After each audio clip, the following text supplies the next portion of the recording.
ہمارے رب العالمین 120 میں فرماتے ہیں ان تمسسکم حسنتن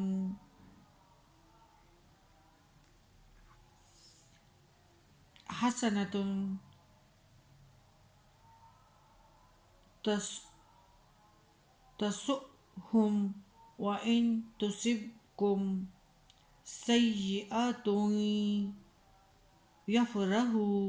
بِهَا وَإِن تَصْبِرُوا وَتَتَّقُوا لَا يَضُرُّكُمْ كَيْدُهُمْ شَيْئًا إِنَّ اللَّهَ بِمَا يَعْمَلُونَ مُحِيطٌ۔ اہل کتاب کے حسد کے بارے میں ہے نا، اگر تمہیں کچھ بھلائی ملے تو انہیں بری لگتی ہے، اور اگر تم پر کوئی برائی پہنچے تو اس سے خوش ہوتے ہیں، اور اگر صبر کرو اور بچتے رہو تو ان کے فریب سے تمہارا کچھ نہ بگڑے گا، بے شک جو وہ کرتے ہیں سب اللہ کے بس میں ہے۔ مسلمانوں سے اہل کتاب کی دشمنی اس بات سے ظاہر ہے کہ مسلمانوں کو کوئی بھلائی پہنچے تو ان لوگوں کو ایک آنکھ نہیں بھاتی۔ مسلمانوں کا اتحاد، دشمنوں پر مسلمانوں کا غلبہ، فلاح و کامرانی دیکھ کر حسد کی آگ میں جلتے ہیں، لیکن مسلمانوں پر کوئی مصیبت آ جائے تو ان کی خوشی کا کوئی ٹھکانہ نہیں رہتا۔ اس قسم کی کمینہ قوم سے بھلا ہمدردی اور ان کے نقل کرنا اور ان کے ڈراموں اور فلموں کو دیکھنا اور ان کے چیزوں کا استعمال اگر کوئی کرے تو ایسے کمینہ قوم سے پھر خیر خواہی کی کیا امید ہو سکتی ہے،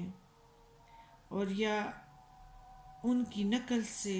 کسی مسلمان کو دونوں جہانوں میں کیا خیر پہنچ سکتی ہے۔ ہاں، اہل کتاب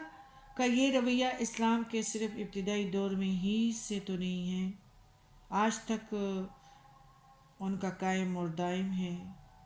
جاری اور ساری ہے۔ مسلمانوں سے ان کا سلوک یہی ہے۔ دوسری بات یہ ہے کہ یہ اپنی کسی مصلحت کی بنا پر کچھ وقت کے لیے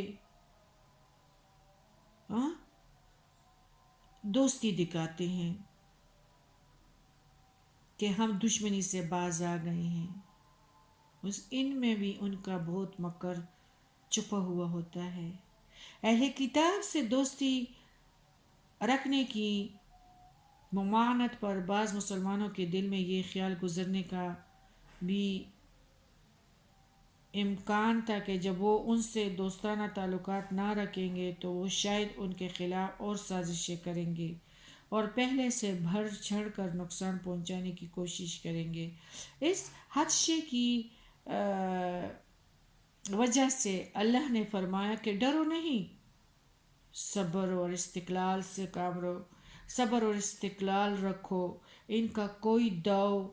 و پیچ اور کوئی سازش اور کوئی تدبیر تم پر کارگر نہیں ہوگی۔ اللہ حق ہے، اللہ کے وعدے سچے ہیں،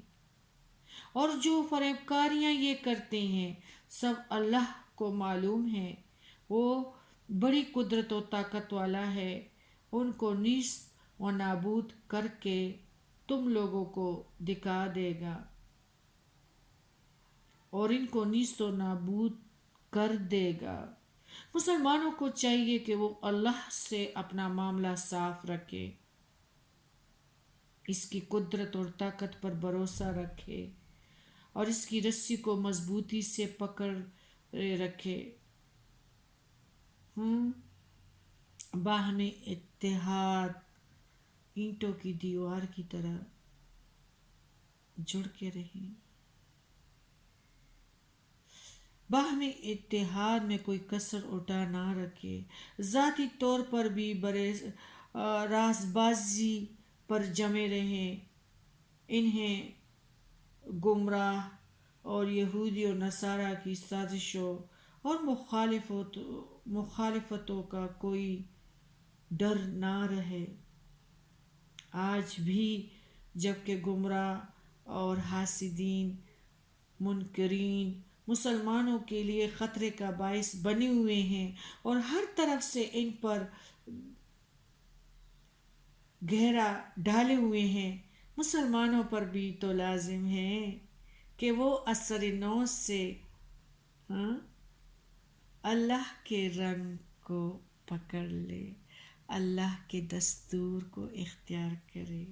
نبی کریم صلی اللہ علیہ وآلہ وسلم کے دستور کو اختیار کرے، رائے حق کے لیے جہاد کرے، نفس کے خلاف جہاد کرے، اللہ کی طرف واپس روانگی کا خیال کرے۔ اہل ایمان کو سب بندی کی ضرورت ہے۔ یہی مورچے ہیں اور دوبارہ سے اس مورچوں پہ بیٹھنا چاہیے۔ یہی نقشہ درست ہے جو اللہ تعالیٰ نے ہمیں بار بار دہرا دیا ہے۔